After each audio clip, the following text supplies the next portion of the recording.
There's a certain kind of silence that only exists beneath the earth. Miles above you, the world moves on. Traffic hums, birds sing, sunlight touches windows, but down there, in the dark belly of the earth, time folds inward. The weight of stone presses against your chest, even when you don't feel it. And sometimes that pressure becomes something else, something alive. Old miners will tell you stories if you catch them in the right mood, in a bar, just before last call, when the bottle's low and the room is quiet. They talk about things that move in sealed tunnels, or faces in stone walls that blink when you aren't looking. They always laugh after. Call it folklore. Call it the echo of long shifts and bad lighting. But their eyes say something different. This isn't fiction. These are stories passed down, whispered between shifts, traded like currency around dying lanterns. Are they real? Well, go deep enough, and you might find out for yourself.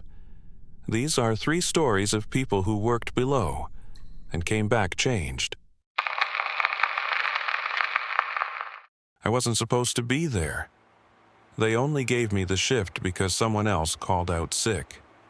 I was new, fresh from training, barely knew how to calibrate the pressure sensors, but they said it was routine. Just a surface check, don't touch the elevators, monitor the seismic data every 30 minutes. The mine was old, built during the war, they said. Most of it had been shut down years ago. Only a few upper levels were still in use. Everything below level 6 was sealed off, condemned after a cave-in that killed half a dozen workers. Level 8 was nothing but a black hole on the layout, a place no one talked about.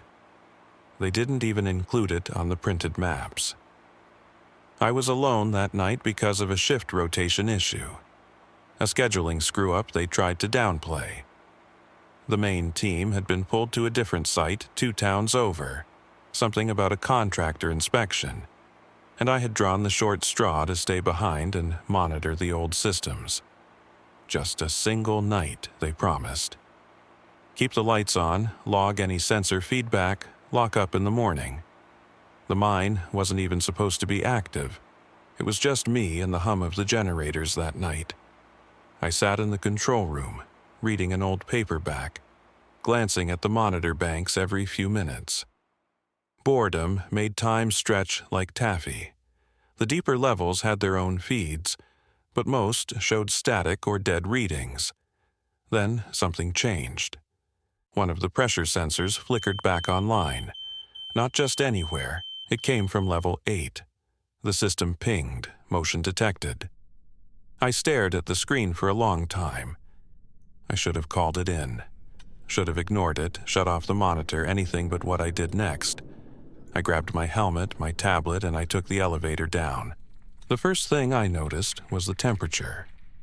It dropped fast, from the stale, muggy warmth of the upper levels to a cold that bit through my gloves. The lights flickered as I passed level 7. When the doors opened on 8, they didn't fully retract, just enough for me to slip through. The air smelled wrong, wet, metallic, with an undertone of something sour and living. I turned on my helmet light. The walls weren't like the other levels. No tool marks, no support beams, just raw stone, curved and uneven, like something had burrowed through, not dug. The floor beneath my boots was slick. And then I heard it.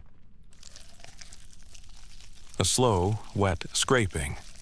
It wasn't constant. It came in pulses, like something huge shifting just out of view. I tried to tell myself it was runoff, maybe a pressure release, maybe my nerves. But the sound grew louder, closer. My flashlight caught movement ahead, not fast, but purposeful. A mass sliding along the far wall. Pinkish flesh, glistening, segmented. It curved away before I could see the head. That's when I smelled it fully. Rotting meat, churned dirt, and mucus. And then the wall to my left moved. The stone split open like wet clay. revealing something massive, round, and pulsing. A mouth? An eye? I couldn't tell, but it quivered when I moved. Responded, tracked me. I backed up slowly, boots slipping in the slick mud. Another sound joined the first, a high-pitched vibration, like 1,000 teeth chattering deep underground. The tunnel behind me had collapsed. Whether from age or from them, I didn't know. The only path was deeper. I ran, twisting corridors, some natural, some clearly carved by something that wasn't human. The walls began to pulse, lightly at first, then in rhythm, like veins. I passed rusted tools fused into the stone, helmets crushed flat, claw marks, or bite marks, along the ceiling. I heard something wet and massive slither behind me, felt the earth tremble beneath each pull of its body. Then silence. I stopped in a wide chamber. The ceiling opened into black. Around me were piles of boots, helmets, rib cages chewed clean. One still had a name tag, faded and smeared with some thick black residue. I wanted to run, but I didn't know where. Then I heard it, not behind but beneath. The stone cracked open in the center of the chamber, not like a quake, but like a birth. A massive segment, slick and glistening, pushed upward.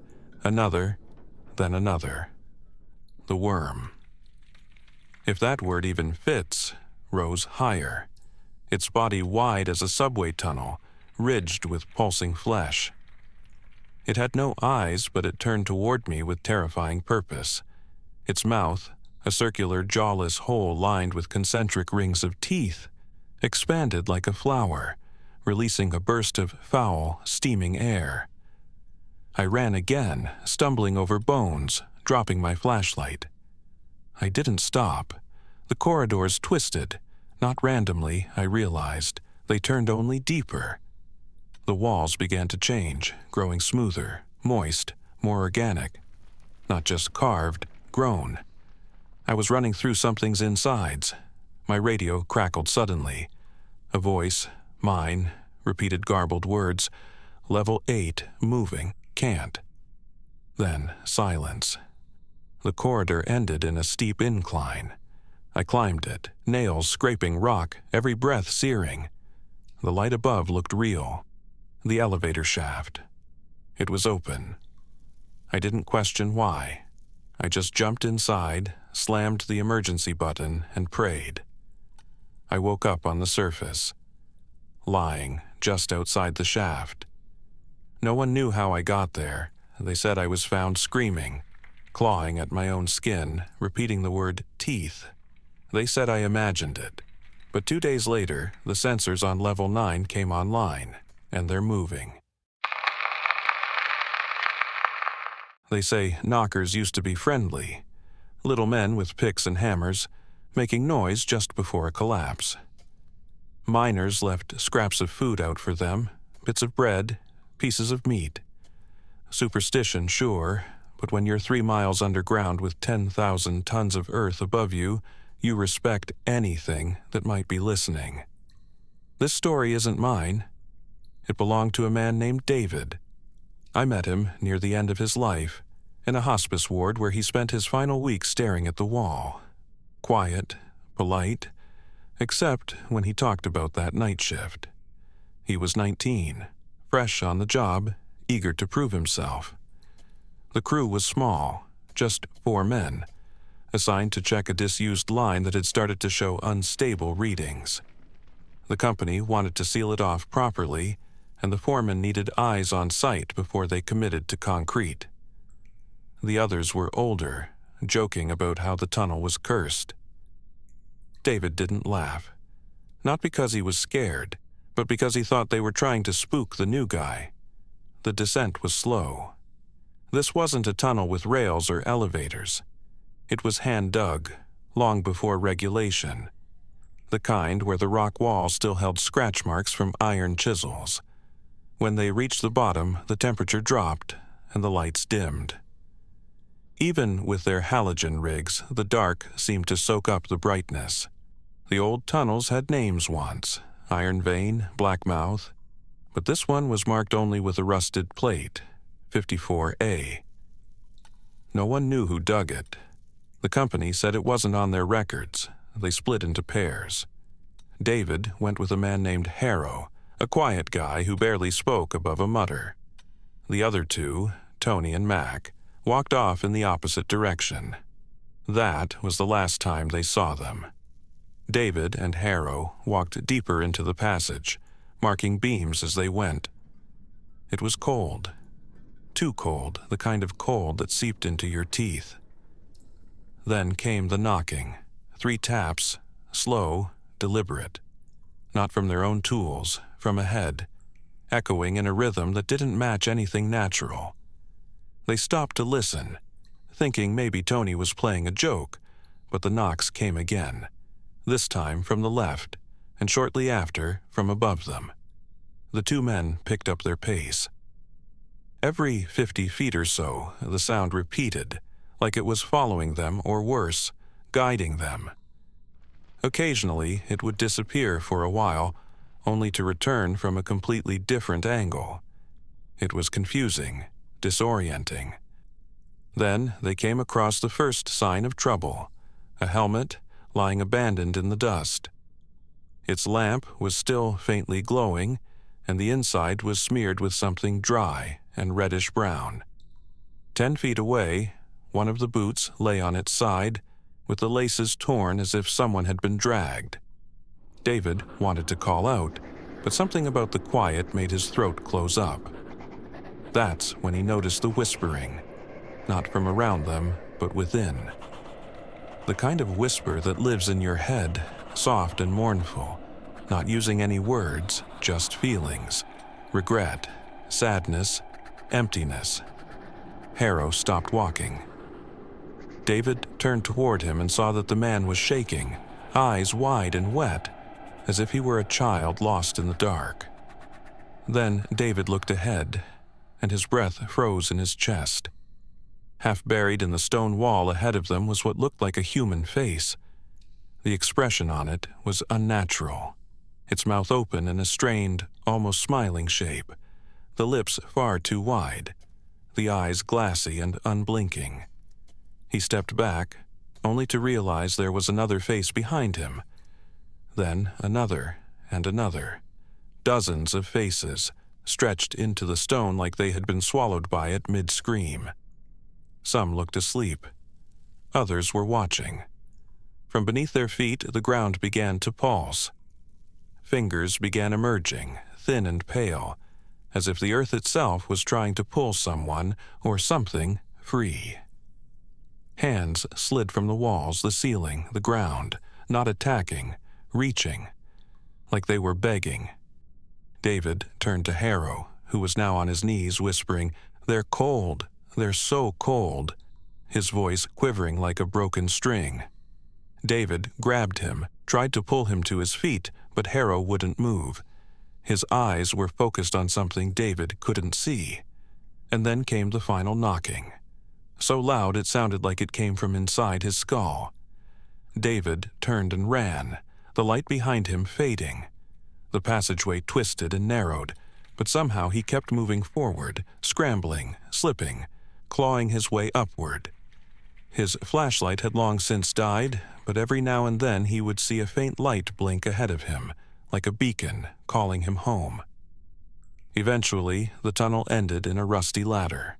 He climbed, every rung vibrating from the knocking below, until he pushed open a hatch and collapsed into the fresh air above. They never found Harrow, or the other two. The shaft was sealed 2 days later. David never went underground again.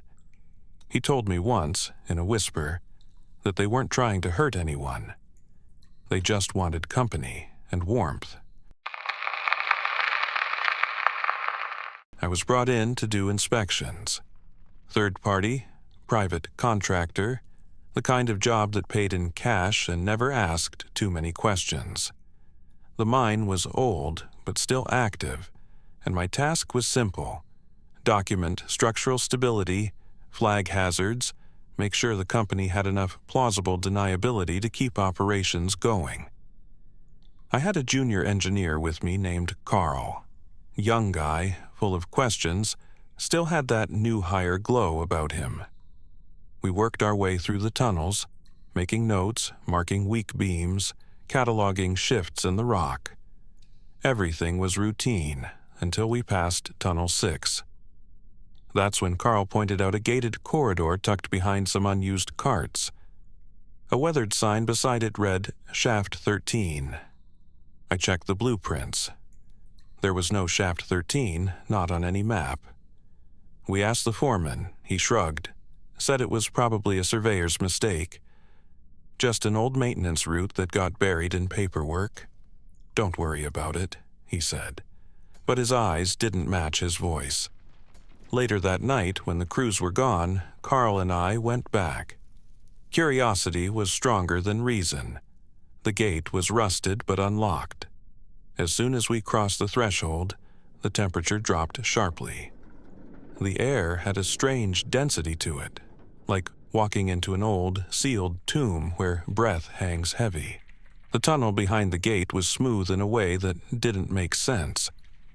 There were no chisel marks, no support beams, no sign of machinery. The walls were too perfect, like something melted its way through.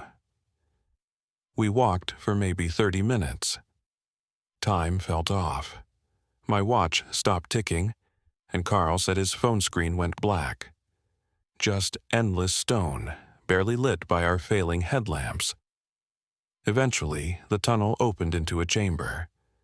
It was perfectly round, the size of a small arena, and the walls were etched with patterns that shifted the longer you looked at them, like watching shadows move behind frosted glass. In the center was a pit, not a shaft, a wound in the earth, a gash that breathed. The air it exhaled was hot and damp and full of something organic. Something wrong. We turned to leave, but the passage was gone, replaced by more stone, seamless, like it had never been there. The pit pulsed. Something inside it moved. At first, it looked like steam, but then it began to rise, slowly. A column of blackness shaped like nothing and everything at once. Its edges bled into the room. Its presence made my teeth ache. Carl screamed. He tried to run, but the floor folded beneath him. Not opened, folded, as if the mind decided to reclaim him. I backed into the wall, praying for a way out. I don't remember how I escaped. I only know I woke up in the company trailer, soaked in sweat and dirt and shaking. They said Carl left early, quit, went back home. But I know that's not true, because I can still hear his scream sometimes. And when I check the blueprints, Shaft 13 is gone. Not sealed, not closed, just erased. Not all scars are visible. The people who return from deep places don't always come back whole. Some leave pieces of themselves behind, in collapsed tunnels, in shifting shadows, in the silence between breaths. And some bring things back with them, things that don't belong to the surface. We like to believe that Earth is dead beneath our feet, just dirt and stone. But these stories remind us that down there in the cold dark, there might be something more. Something older, something patient. So the next time you feel the ground rumble beneath you, or hear a sound where there shouldn't be one, remember this. In the depths of the earth, the silence isn't empty. It's listening, and it doesn't forget.